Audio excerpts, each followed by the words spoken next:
বিলে জলে লাল শাপলা সকাল বিকাল আপনাদের দেখতেছেন আমরা এখন শাপলা বিলে আছি।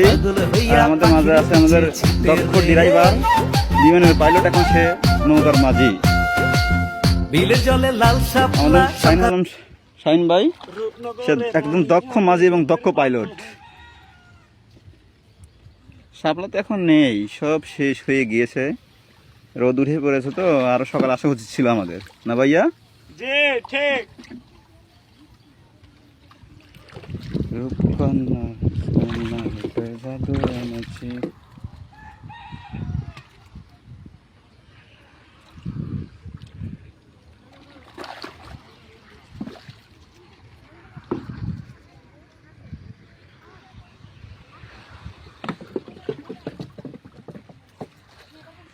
শাপলা তো শাপলা